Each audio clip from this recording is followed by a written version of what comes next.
Hare Nama Hare Nama eva kevalam Kalo nasteva nasteva nasteva gatiranyatan Hare Nama Hare Nama eva kevalam Kalo nasteva nasteva nasteva gatiranyatan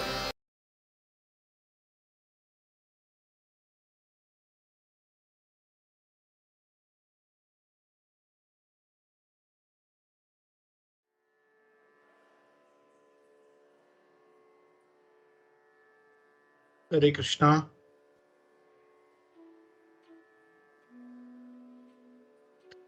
तो हम लोग आज देख रहे हैं भगवत गीता का 4.1 श्लोक।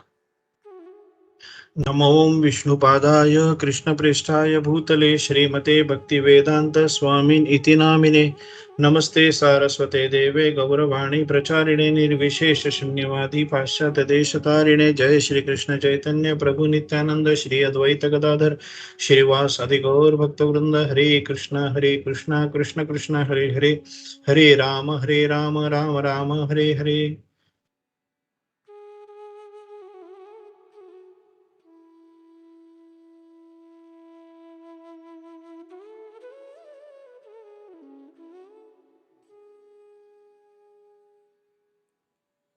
श्री भगवान उवाच इमं विवस्वते योगं प्रोक्तवानहमव्ययम् विवस्वान मनवे प्राहं मनोरिक्ष्वाकवे ब्रवीत्।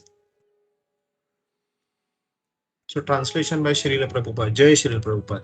The personality of Godhead, Lord Shri Krishna said, I instructed this imperishable science of yoga to the sun god Vivaswan, and Vivaswan instructed it to Manu, the father of mankind, and Manu in turn instructed it to Ikshvaku. तो यहाँ पे जो प्रभुपाद जी बता रहे कि श्री कृष्ण ने ये चीज अर्जुन को बताया कि ये सबसे पहले जो मैंने ये नॉलेज था वो मैंने मतलब इम्पेरिशेबल बोला है नॉलेज, मतलब जो नॉलेज कभी युग के वजह से, टाइम के वजह से, काल के वजह से, मतलब बोलता है ना टाइम प्लेस एंड सर्कमस्टेंस, इसके वजह से हर एक चीज आज तक बदलते आ रही है। लोगों के डिसीजंस बदलते हैं, लोगों के अथॉरिटीज बदलते हैं, लोगों ने किए उनके जो आदर्श रहते हैं वो बदलते हैं। लेकिन ये जो नॉलेज है इम्पेरिशेबल साइंस ऑफ योगा, ये ना टाइम ना प्लेस ना सर्कमस्टेंस की वजह से बदल सकता है। तो यहाँ पे मतलब श्री कृष्ण बोलते हैं कि ये जो इम्पेरिशेबल साइंस ऑफ जो योगा है, मैंने वो सबसे पहले विवस्वान जो अपने सूर्य जो भगवान है उनको दिया था, सूर्य देव, और फिर विवस्वान ने ये जो है मनु को दिया था जो अपने मनुष्य जाति के जो निर्माता है, और फिर मनु ने ये फिर इक्ष्वाकु को दिया था। तो इक्ष्वाकु मतलब सूर्य डायनेस्टी जो है जिसके थ्रू अपने प्रभु रामचंद्र जो आए थे इक्ष्वाकु डायनेस्टी में, उनको दिया था। तो परपट में प्रभुपाद जी यहाँ पे ये बता रहे कि भगवत गीता का अगर हम लोग देखेंगे तो हम लोग मायावादी का काफी लोगों से, ये मायावादी जो लोग हैं वो हर बार कृष्ण को एक छोटा मानते हैं, मतलब उसको मानते हैं कि ये मतलब अभी आया हुआ, और उसके ऊपर वो ईश्वर को मानते हैं, निराकार को, ये जो मायावादी लोग हैं। और उनका कहना है कि ईश्वर जो है वो परम सत्य है, और उन्होंने श्री कृष्ण को आदेश दिया था कि वो महाभारत के टाइम पे इस द्वापर युग में आए और भगवत गीता का नॉलेज दे। जब इसके लिए क्लियर कट श्री कृष्ण ने बताया कि ये जो मैंने नॉलेज है वो सन गॉड को दिया था, मतलब जब पृथ्वी बन रही थी, जब सूर्य का उदय हो गया, तब सूर्य जब बनते समय सूर्य जब का जन्म हुआ, तब ये नॉलेज था जो श्री कृष्ण ने उसको दिया था। इससे क्लियरली पता चलता है कि ये जब पृथ्वी की निर्मिति के टाइम से आया हुआ है, तो मतलब there is no one before Shri Krishna. तो क्लियर कट पता चलता है कि जो मायावादी लोग जो बोलते हैं कि ईश्वर जो है वो सब ये है, वो श्री कृष्ण से पहले आए थे, उन्होंने वेदों की निर्माति की, भगवत गीता ये अभी दी गई है वगैरह वगैरह, ये सब झूठ है। ये उनके पास वो सिर्फ कहने के लिए कह रहे, यहाँ पे कृष्ण ने क्लियरली बताया है कि ये मैंने पहले सबसे पहले इसको बताया था, सूर्य को बताया था। तो यहाँ से मतलब आता है कि जब ये सूर्य का ग्रह, जब ये सूर्य ग्रह जब बन गया, तब ये उन्होंने सूर्य को बताया था श्री कृष्ण ने। तो ये जो बोलते सूर्य जो है वो क्या है, वो तो मतलब पूरे प्लैनेट्स के राजा कैसे बोला जाता है। तो यहाँ पे चैतन्य महाप्रभु जी चैतन्य चरण प्रभु जी का एक लेक्चर सुन रहा था, यहाँ पे उन्होंने बहुत एक अच्छा इस चीज का एग्जांपल दिया था। तो वो कह रहे थे कि हम लोग जब देखते कि ये सूर्य को क्यों बताया, मतलब अगला हम लोग देखेंगे कि ये सूरज, अचानक सूर्य कहाँ से आ गया। तो चैतन्य चरण प्रभु जी ने बताया था कि यहाँ पे अगर हम लोग देखेंगे कि कोई भी चीज, अगर किसी भी धर्म की अगर स्थापना करनी हो, तो उसके लिए हम लोग को उसका जो किंग है उसको पहले वो धर्म की स्थापना करनी देनी है। मतलब अगर हम लोग किसी प्रजा के कोई एक बंदे को पकड़ेंगे, बोलेंगे यार चलो तू ये धर्म शुरू कर, तो उससे ज्यादा इम्पैक्ट नहीं होगा। लेकिन अगर वो उस राज्य का राजा अगर वो चीज को फॉलो करेगा, तो उस पे वो प्रजा पे उसका बहुत बड़ा असर पड़ता है, और फिर वो धर्म की स्थापना ज्यादा फास्ट होती है। तो उन्होंने एग्जांपल अशोका का दिया था कि बोलते अशोका के पहले बुद्धिज्म के बहुत ही कम लोग थे, 1 या 2 लोग थे जो बुद्धिज्म को फॉलो कर रहे थे। लेकिन जब अशोका ने बुद्धिज्म को फॉलो किया, तो उसके बाद भयंकर स्पीड से बुद्धिज्म का प्रसार हो गया। तो उनके बेटे श्रीलंका चले गए, और तिब्बत बिलेट सब जगह चले गए बेटे, और फिर उन्होंने पूरे के पूरे कंट्री को बुद्धिज्म का फॉलोइंग करने के लिए बोला। तो उसका मतलब उसका क्लियर कट ये इंडिकेशन होता है कि अगर राजा को अगर किसी धर्म की स्थापना करने के लिए राजा को हम लोग ने पहले कन्विंस किया, तो पूरी प्रजा उससे चेंज हो सकती है। लेकिन सिर्फ प्रजा को अगर हम लोग बोलेंगे तो वो बहुत टफ होता है। तो उसीलिए उन्होंने सन को बताया था, सूर्य को बताया था कि सूर्य कौन है, सूर्य तो पूरे ग्रहों के राजा है। तो अगर सूर्य को ये सब चीज अगर पता चल जाए, तो फिर वो सूर्य क्या करेंगे, फिर अपने से जो बाकी के जो ये है प्रजा जो है, या फिर उनके जो सबऑर्डिनेट्स है, उनको वो समझा के उनको वो इंफॉर्मेशन दे पाएंगे। तो यहाँ पे उन्होंने बोला है वो है। और फिर यहाँ पे क्या, मटेरियल बॉन्डेज टू लस्ट, ये जो हम लोग तीसरे अध्याय में हम लोग ने देखा था कि तीसरे अध्याय के लास्ट जो 10-11 श्लोक थे, वहां पे श्री कृष्ण ने सिर्फ लस्ट के बारे में काफी बहुत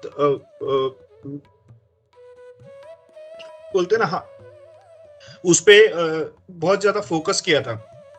तो फोकस इसके लिए किया था कि उस पे अगर हम लोग ह्यूमन इवोल्यूशन देखेंगे, मतलब जब से ब्रह्मा ने जब पृथ्वी का, इस ब्रह्मांड का जब क्रिएशन किया था, तो उसमें अगर देखेंगे तो लस्ट जो काम वासना है, ये भयंकर पावरफुल थी, और उसके वजह से काफी इश्यूज भी हो गए, काफी प्रॉब्लम्स भी हो गए, और आगे चल के होने भी वाले हैं।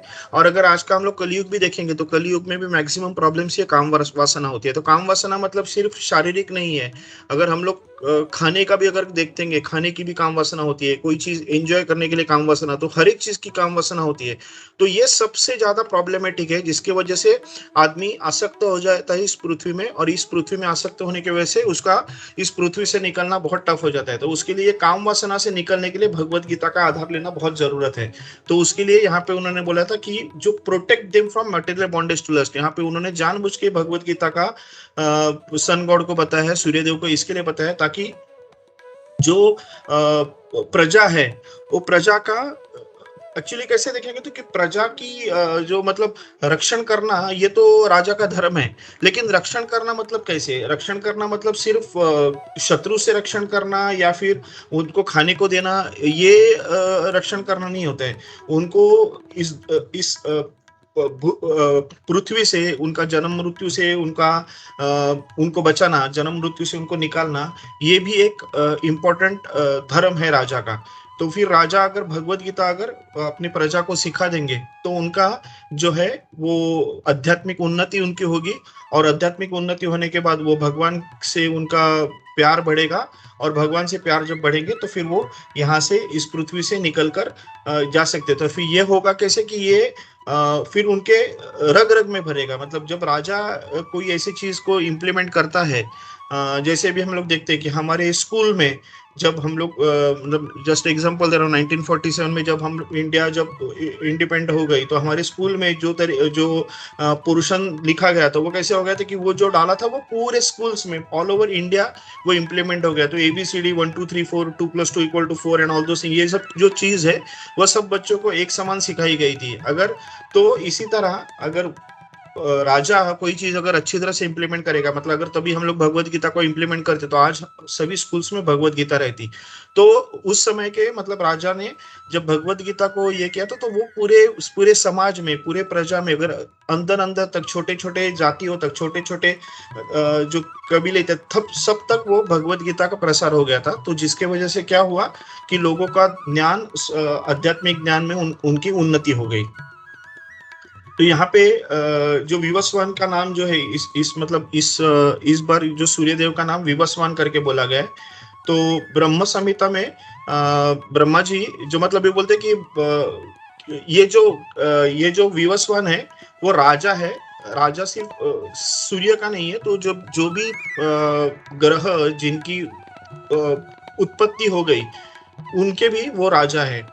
तो ब्रह्म संहिता के 5.52 में प्रभुपद जी उसका रेफरेंस देके बोलते यक्षुर एष सविता सकला ग्रहणाम राजा समस्त शूरा मूर्तिम अशेष तेजा यस्य ज्ञाय भरमति संभृता कालचक्रो गोविंदम आदि पुरुषम तम अहम भजामि।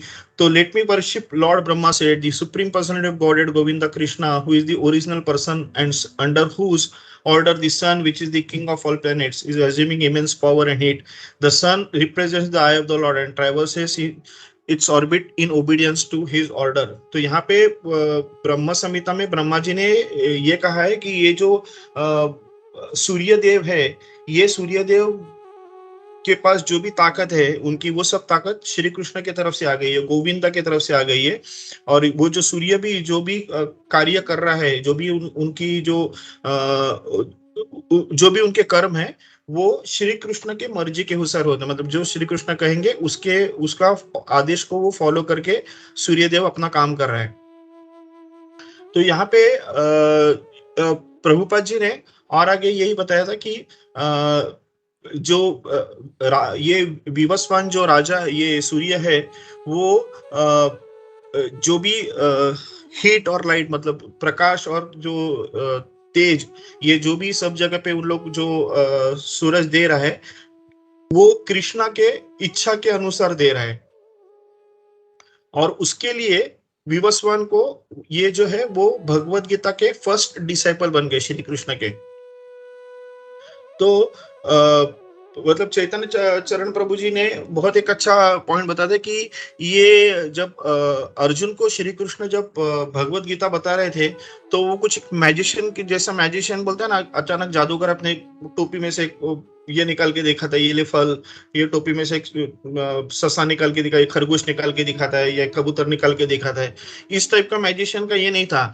ये जो प्लान्ड और एक ऐसे इंफॉर्मेशन दी जा रही है जो लाखों सालों से, बहुत मिलियंस ऑफ इयर्स बैक से वो पहले से रेडी नॉलेज है, और इम्पेरिशेबल नॉलेज जो हम लोग को बहुत अच्छी तरह से ध्यान रखना चाहिए। इम्पेरिशेबल नॉलेज जो टाइम प्लेस एंड सर्कमस्टेंस से नहीं चेंज हो सकती है।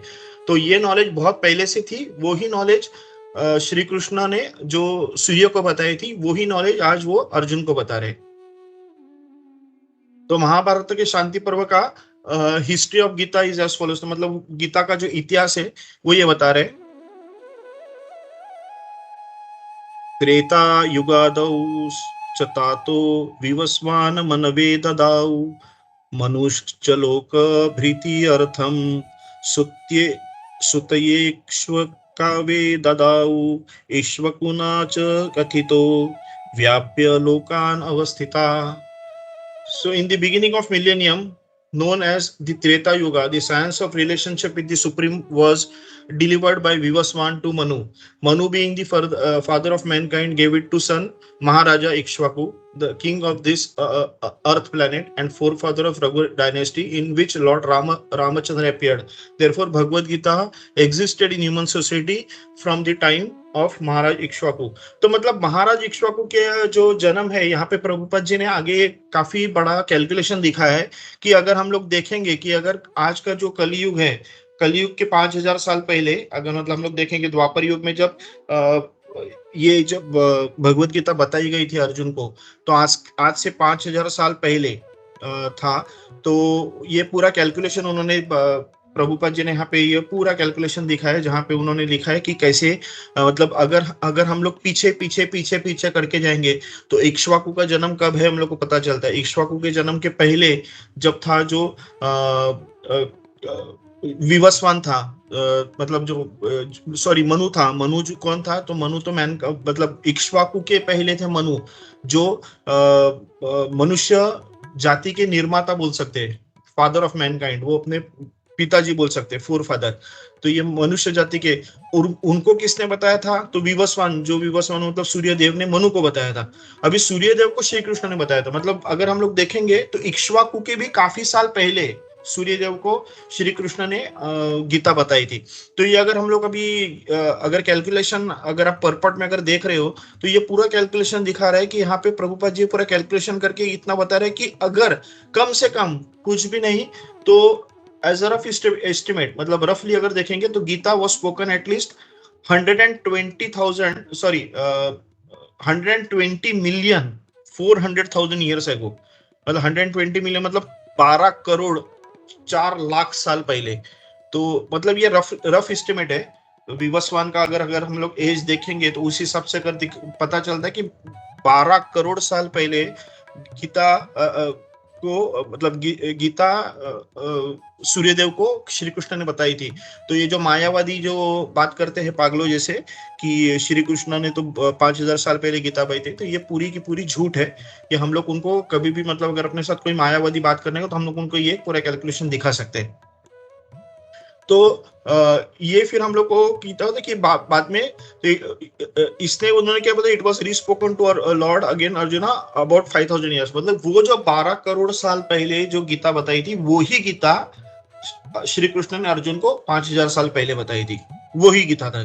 तो हम लोग मतलब गीता की अहमियत जान सकते हैं, गीता की मतलब उसका ताकत जान सकते हैं, जो कभी कभी चेंज ना होने वाली 12 करोड़ साल पहले वाली ही गीता कृष्ण ने अर्जुन को सेम बताई थी. मतलब 12 करोड़ साल में गीता का अर्थ चेंज नहीं हुआ, गीता का नॉलेज चेंज नहीं हुआ. तो यहाँ पे बता दे कि भगवत गीता जो है ये वेदा की इतनी अच्छी है और ये श्री कृष्ण ने खुद बताई है. तो ये जो ज्ञान है ये एक आध्यात्मिक ज्ञान है, सुपर ह्यूमन ज्ञान है. ये ज्ञान मतलब हम लोग को कभी स्कूल कॉलेज में नहीं मिल सकता है. ये ज्ञान हम लोग को कितना भी हम लोग कुछ अलग पढ़ेंगे तो हम लोग को ये ज्ञान नहीं मिल सकता है. ये ज्ञान श्री कृष्ण ने डायरेक्ट दिया हुआ है, तो ये सुपर ह्यूमन हो गया.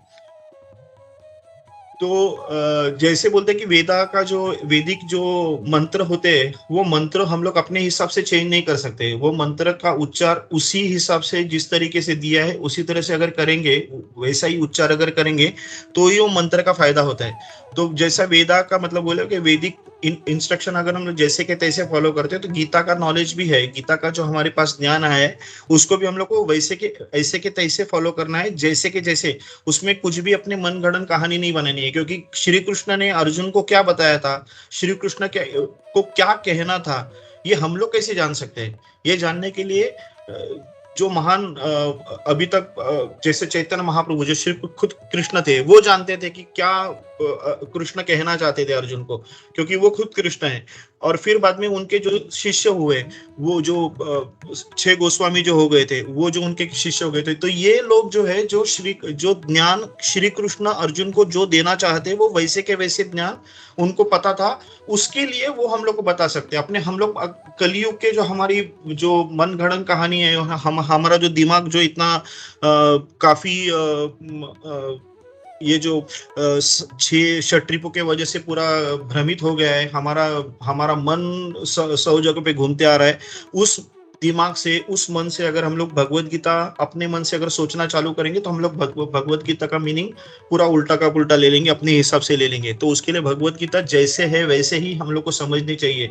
श्री कृष्ण ने जो एक्चुअली भगवत गीता कही थी और श्री कृष्ण का बेसिकली पर्पस क्या था, उनको क्या कहना था, अर्जुन को वो क्या कहना चाहते थे, ये हम लोग को पता होना चाहिए। तो उसके लिए हम लोग को Bhagavad Gita as it is जो भगवत प्रभुपाद जी ने हम लोग को दिखाया, हम लोग को वो फॉलो करना है। तो उसके लिए वो डिसिप्लिक सक्सेशन के बारे में प्रभुपाद जी ने फिर मतलब अगले श्लोक के पर्पट में बोला, लेकिन हम लोग अगर अगले श्लोक में जा रहे हैं तो श्री कृष्ण ने भी डिसिप्लिक सक्सेशन के बारे में बात की है, जो परंपरा प्राप्ति तो मतलब यहाँ पे उन लोग बोल रहे हैं कि हम लोग अगर भगवत गीता के 4.2 श्लोक पे अगर हम लोग जाएंगे तो यहाँ पे ये श्लोक इस तरीके से है, एवं परा प्राप्तमीमं राजर्षयो विदुः सकाले नेह महता योगे नष्टम परंतप। तो इसका मीनिंग प्रभुपाद जी ने बताया। जय Srila प्रभुवत। So translation by Srila Prabhupada. This supreme science was thus received through the chain of disciplic succession, and the saintly kings understood it in that way. But in course of time, the succession was broken, and therefore the science as it is appears to be lost. तो यहाँ पे एक just एक example में देना चाहता हूँ कि यहाँ पे जो प्रभुपाद जी ने पर्पट में बताया है कि गीता का जो ज्ञान है वो किन किन लोगों पे था, कि सेंटली किंग्स। तो चैतन्य चरण प्रभु जी उनको बोल रहे थे कि राज ऋषि। तो राज ऋषि मतलब ये जो सेंटली किंग्स, मतलब ये जो राजा थे वो सिर्फ प्रजा पे राज्य करने के लिए, प्रजा पे हुकुम करने वाले राजा नहीं थे। तो ये राजा जो थे वो प्रजा की भलाई, प्रजा की अच्छाई के लिए वो बताने वाले थे। तो उनको अगर हम लोग ये ज्ञान देंगे तो उसका फायदा होगा। अगर हम लोग ये ज्ञान किसी डेमोनिक पर्सन, जो बंदा भगवान पे भरोसा ही नहीं करता, अगर मैं उसको भगवत गीता बताने जाऊंगा तो वो भगवत गीता का मजाक बनाएगा, और उससे होगा क्या कि वो अगर भगवान मजाक ना भी बनाएगा तो भगवत गीता ना समझने की वजह से वो गलत तरीके से सबको ज्ञान देगा। अगर आज हम लोग देखेंगे कलयुग में तो भगवत गीता के हजारों कॉपीज है, हजारों, लेकिन उसमें से कितने कॉपीज जो है वो ऑथेंटिक भगवत गीता बताते हैं। तो प्रभुपाद जी के हिसाब से बोलते हैं, प्रभुपाद जी बोलते हैं ऑलमोस्ट ऑल और यूजलेस। ऑलमोस्ट ऑल बोलेंगे तो मतलब सब के सब यूजलेस है। तो अगर हम लोग ये नॉलेज, अगर मतलब जो श्री कृष्ण जो नॉलेज हम लोग को देना चाहते हैं, वो नॉलेज अगर हम लोग ने किसी डेमन को या मतलब किसी नास्तिक आदमी को जो भगवान को मानता नहीं है, ऐसे लोगों को अगर हम लोग ये ज्ञान देंगे तो होगा क्या कि वो उसका गलत अर्थ निकालेगा, या तो उसको समझेगा ही नहीं, या फिर अगर समझेगा तो गलत अर्थ निकालेगा, और गलत अर्थ सब उस पे गलत कमेंट्री देके वो सब गलत हाथों में पड़ के उसका फिर सत्यानाश होगा। मतलब लोगों के पास भगवत गीता का नॉलेज गलत जाएगा। जैसे आज हम लोग देखते कि मायावादी जो है उनके पास भगवत गीता का एक्चुअल नॉलेज है ही नहीं, तो उनको जिन लोगों ने सिखाया था उन्होंने, मतलब वो हम लोग उनको डेमोनिक ही बोल सकते हैं, क्योंकि उन्होंने भगवत गीता का जो रियल अर्थ समझा नहीं, और अपने मन का जो कॉन्कॉक्टेड बोलते हैं ना नॉलेज, वो नॉलेज निकाल के उन्होंने इन लोगों के पास दिखा दिया। तो भगवान को निराकार मानते हैं, भगवान को मतलब भगवान को तो निराकार मानते ही है, और श्री कृष्ण को एक्चुअली सुप्रीम पर्सनालिटी मानते भी नहीं है इन लोग। तो ये डेमोनिक लोग हैं। तो ये जो फिर सेंटली किंग्स के बारे में जब बताया गया था कि ये सेंटली किंग्स मतलब ये राजा थे जो मतलब वो आध्यात्मिक लेवल पे भी उन्नत थे। उनका वो श्री कृष्ण के एक तरीके से भक्त थे, तो जिनका मेन काम था प्रजा की भलाई। और प्रजा की भलाई मतलब ये नहीं रहता कि वो प्रजा को खाना देना, जैसे मैंने लास्ट टाइम बोला था कि वो सिर्फ भला मतलब खाना देना या उनकी रक्षण करना वो भलाई नहीं रहती, लेकिन उनके मृत्यु के बाद भी वो एक अच्छे प्लेनेट में आगे चल सकते हैं, मुक्ति पा सकते हैं, सदगति पा सकते हैं, ये भी एक तरीके से भलाई रहती है। तो ये ऐसे राजा थे जो अपनी प्रजा की भलाई सोचते थे। तो ऐसे राजा की तरफ गीता का ज्ञान स्पेसिफिकली पास करना चाहिए, ताकि उससे होता क्या है कि वो जो रियल नॉलेज है वो लोगों की तरफ जा सकते हैं। तो 5000 साल पहले बताया था कि श्री कृष्ण ने जो है ये डिसिप्लिक सक्सेशन जो टूट गया था, इसके लिए उन्होंने वापस चालू किया था गीता का। तो एक जस्ट मैं एक एग्जांपल देता हूं कि हम लोग ये जो डिसिप्लिक सक्सेशन क्या हम लोग इसमें क्या इसकी अहमियत कैसी है, तो जस्ट जो मैंने एक स्टोरी सुनी थी सुबल प्रभु से, तो वो जस्ट मैं बताना चाहता था कि चैतन्य महाप्रभु को अपना सार्वभौम भट्टाचार्य जो ललिता के हम लोग बोल सकते हैं कि वो पैराफेरनेलिया थे, जो चैतन्य महाप्रभु के साथ आए थे। तो ये मतलब सार्वभौम भट्टाचार्य 21 दिन तक भगवत गीता इसको मतलब चैतन्य महाप्रभु को भगवत गीता बता रहे थे, और चैतन्य महाप्रभु चुपचाप थे, वो कुछ भी नहीं बोल रहे थे। 21 दिन के बाद मतलब उनको एक्चुअली सार्वभौम भट्टाचार्य उनको लगा था कि ये चैतन्य महाप्रभु को मतलब वो एक साधारण सामान्य मनुष्य समझ रहे थे, तो उसके लिए वो बता रहे थे कि भगवत गीता मैं तुमको सिखाता हूँ, तुम भगवत गीता जानते नहीं हो, और मैं भगवत गीता का मैं एक हूँ, तो मैं तुमको भगवत गीता अच्छी तरह से समझाऊंगा, लेकिन आप बीच बीच में कुछ मत बोलना, और मेरे से भगवत गीता है जो पूरी तरह से सुन लेना। तो ये जब सार्वभौम भट्टाचार्य बोल रहे थे, तो चैतन्य महाप्रभु चुपचाप उनका 21 दिन तक सुन रहे थे। जब ये होने के बाद पूरी गीता जब बताने के बाद 21 दिन के बाद वो टाइम के बाद फिर चैतन्य महाप्रभु ने भागवतम का एक श्लोक निकाला। उस श्लोक का उन्होंने 64 मीनिंग्स बताए सार्वभौम भट्टाचार्य को, एक सिंगल श्लोक का 64 मीनिंग्स। तब ये जब 64 मीनिंग्स जब बताए, तब सार्वभौम भट्टाचार्य को पता चला कि ये जो सामने जो बैठे हैं वो कोई साधारण सामान्य मनुष्य नहीं है, लेकिन ये कोई महात्मा है। तब फिर वो उनके पांव पड़ के वो उनके शरण जाते हैं, और फिर उनसे वो दीक्षा लेते हैं, उनसे भक्ति कर लेते हैं। तो हम लोग देख सकते हैं कि तो चैतन्य महाप्रभु एक पर्टिकुलर श्लोक को अगर 64 मीनिंग्स निकालते, तो जो खुद को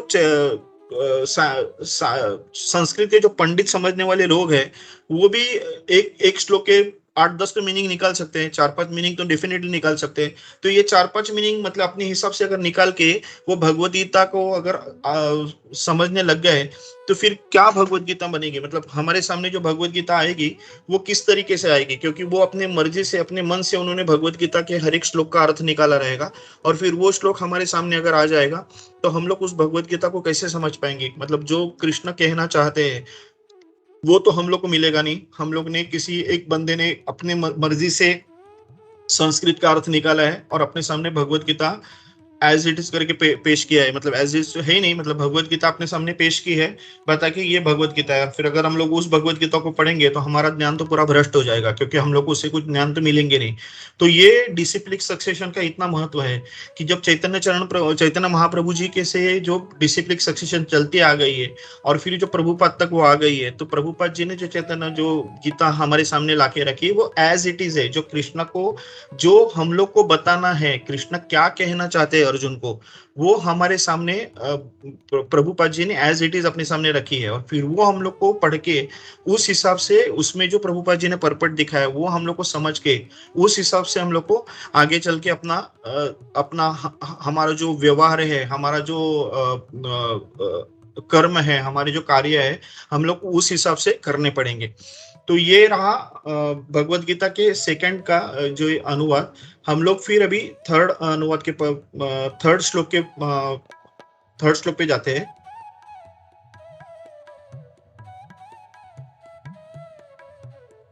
तो 4.3 स एवायं मया तेद्य योग प्रोक्तः पुरातनः भक्तो असि मे सखा चेति रहस्यं ह्येतदुत्तमम्।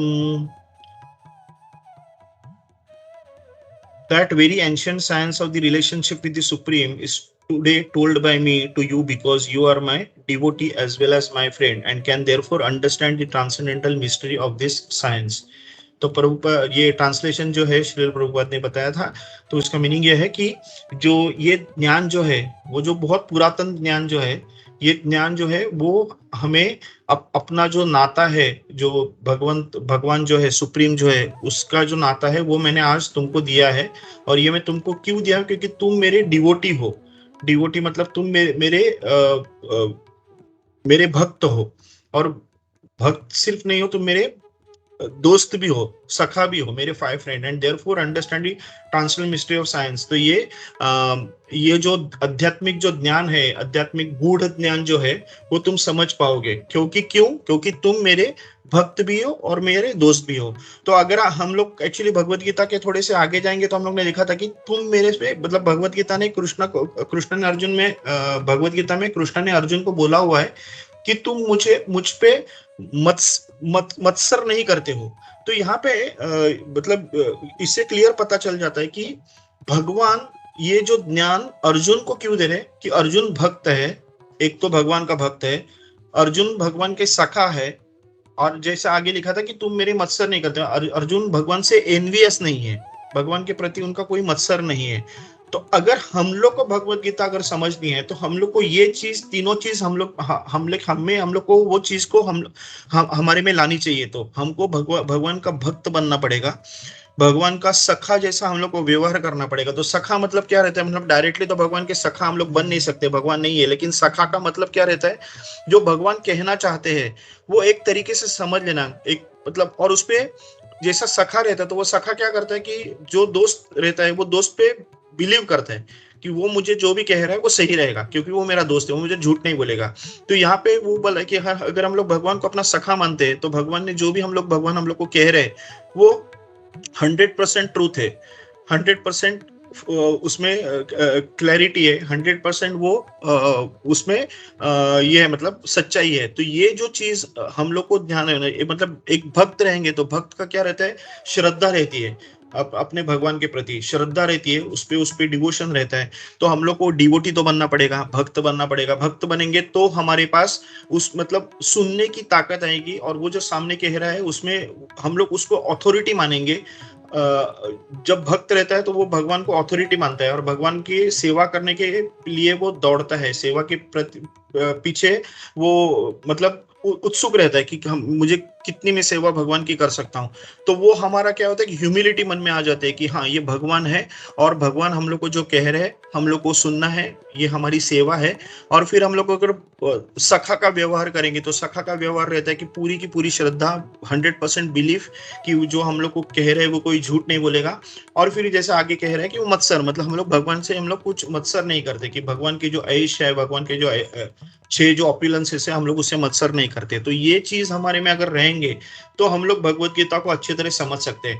तो यहाँ पे प्रभु मतलब श्री कृष्ण ने अर्जुन को भी बोला रहेगा कि you are my devotee as well as my friend. तो वो मीनिंग हम लोग के लिए भी आना चाहिए कि अगर हम लोग में ये अगर तीनों क्वालिटीज आ गई तो हम लोग भी भगवत गीता को अच्छी तरह से समझ सकते हैं।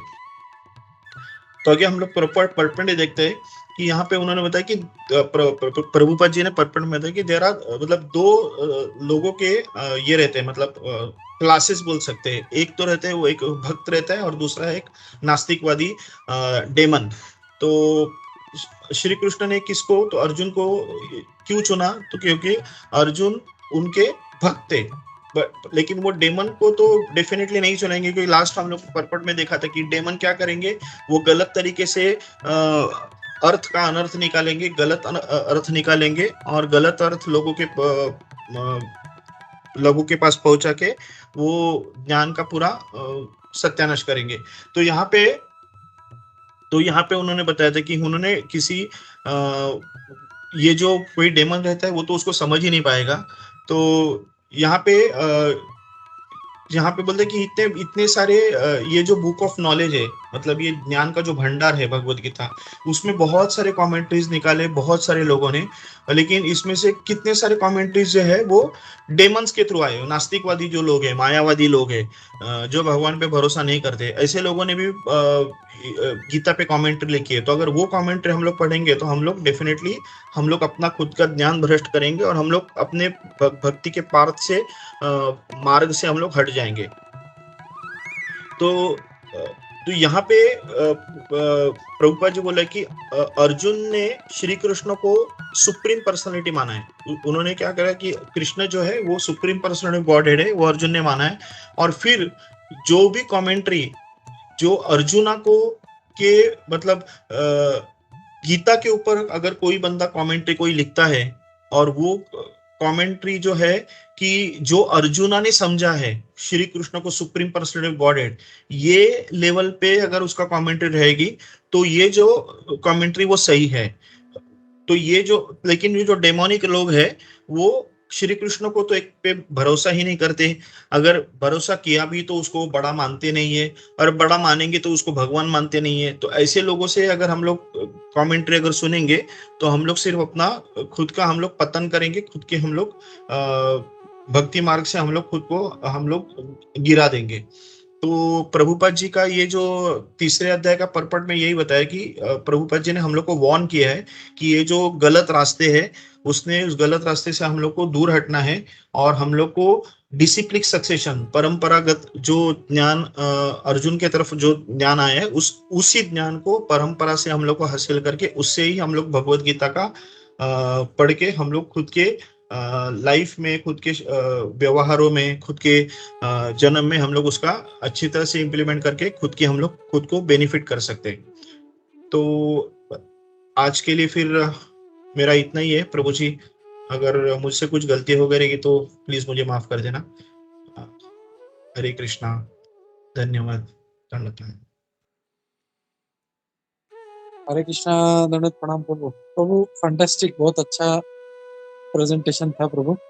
और बहुत अच्छा जैसे चैतन्य चरण प्रभु का जो रेफरेंस दिया और बहुत अच्छी तरह से समझाते हैं चैतन्य चरण प्रभु की सूर्य देव को उन्होंने क्यों बताया। तो that was a very wonderful point. जैसे तो बुद्धिज्म का भी एग्जांपल दिया कि पहले बुद्धिज्म इतना नहीं था, लेकिन जब अशोका, राजा अशोका को कन्वर्ट कर दिया उन्होंने, और उसके बाद अशोका के बाद जो सारा ऑलमोस्ट वर्ल्ड में सब जगह पे बुद्धिज्म फैल गया। So that was very apt example कि कैसे जो लीडर है उसको सही होना चाहिए। अगर उसको फॉलो कर रहा है तो ऑटोमेटिकली सब जगह फैल जाता है। तो ये जब हम लोग पढ़ते हैं तो हम लोग को ये भी रियलाइज होता है कि जैसे हमारे घर में हम लीडर हैं, तो वी हैव टू, हम लोग अपने घर में भी जो है थोड़ा सा प्रचार करना भगवद गीता के बारे में, थोड़ा सा रिलीजियस। देखिए भागवतम में बोलता है कि गुरु न सत्स्यात्, पिता न सत्स्यात्, माता न सत्स्यात्। अगर हम अपने बच्चों को, अपने परिवार वालों को, या जो गुरु है वो अपने शिष्य को अगर भक्ति के मार्ग पे नहीं ला सकता तो उसको वो बनने का अधिकार नहीं है। तो इसके लिए हमारा, भागवतम में बोलता है, हमारी रिस्पॉन्सिबिलिटी है। अगर हम लोग घर में लीडर हैं, हम लोग माता पिता हैं या गुरु हैं, तो इट इज अवर रिस्पॉन्सिबिलिटी कि हम लोगों को ये थोड़ा सा जो नॉलेज है ये भी हम लोग को देना है। और हम लोग देख रहे हैं हम लोग कि कैसे इसका जो कमतरता है, मतलब आज जैसे मुस्लिम्स लोग कैसे रिलीजियसली, मतलब फ्राइडे नमाज जाना है तो जाना है, क्रिश्चियंस संडे को चर्च में जाना है तो जाना है। वैसे हम लोग का कुछ नहीं। बच्चे लोग बोलते हैं नहीं मम्मी मेरे को मूवी जाना है, नहीं पापा मेरे को मॉल में जाना है। हाँ बेटा तू जा उधर मजा कर। बट ये ऐसा नहीं कि मजा करने से रोकना चाहिए उनको, लेकिन जब धर्म की बात आती है तो वो जो फोकस है उनका धर्म की तरफ, जो दूसरे लोगों ने जैसे किया है, मुस्लिम्स भाई हमारे या क्रिश्चियंस भाई लोग हमारे कर रहे हैं, तो हम लोग क्यों छूट दे रहे हैं इतना? Why don't we also teach our family members? उसमें हम लोग क्यों ढीला पड़ते हैं? और इसकी वजह से हमारा जो धर्म है, धर्म का नाश हो रहा है, लोग कन्वर्ट हो रहे हैं। तो this was what I realised कि हम लोगों को भी ऐसा एक कार्य लेना चाहिए और अपने घर में भी हम लोग को थोड़ा थोड़ा प्रचार करना चाहिए। और फिर आगे भी जो 4.2 और 4.3 बताया, it was very nicely connected. Thank you. Hare Krishna.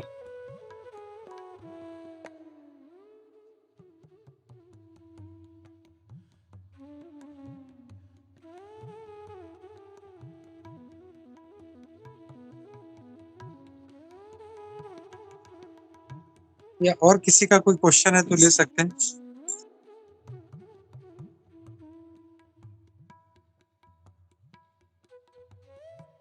या कोई कमेंट है।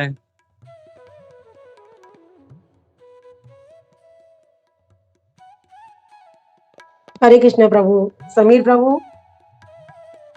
पहले तो मैं हाँ सॉरी माता बोलूँ जी। कि मैं क्लास थोड़ा लेट चालू कर पाई, मतलब टोटली दिमाग में से निकल गया था और आज बहुत थके हुए थे, बहुत अच्छे से एंजॉय किया। राधाष्टमी तो मैंने जितना भी सुना, मेरा ध्यान भी फिर भोगा में था, लेकिन मैंने एक ही बात नोटिस की कि आपने बहुत ही अच्छा अच्छे तरीके से क्लास तो दिया, बट आपने ना बहुत अच्छी तैयारी की थी और आपका जो उत्साह था ना वो बहुत अच्छा था कि वो क्लास में दिख, मतलब मैंने वो बात नोटिस की कि आपका उत्साह बहुत अच्छा था वो पूरा एक्सप्लेन करने में, और आपका जो क्लास का जो फ्लो था वो भी बहुत अच्छा था प्रभु। बट बस थोड़ा रिकॉर्डिंग आई थिंक होगा ना, हाँ आए, मैं ज़रूर सुनूँगी क्योंकि मेरा थोड़ा 20-25 मिनट का मिस हो गया था प्रभु। बट बहुत अच्छा क्लास था, thank you very much Prabhu. Hare Krishna Prabhu ji, Hare Krishna. Hare Krishna, thank you Mata ji.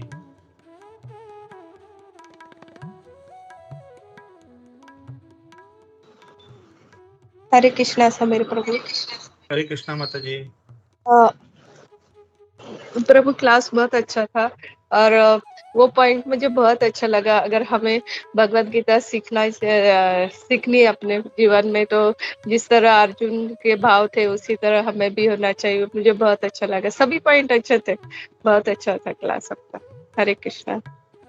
हरे कृष्णा माता जी, दंडवत प्रणाम। Thank you. All glories to Shri Prabhupada. और किसी का कोई कमेंट्स नहीं है तो हम लोग रुकते हैं।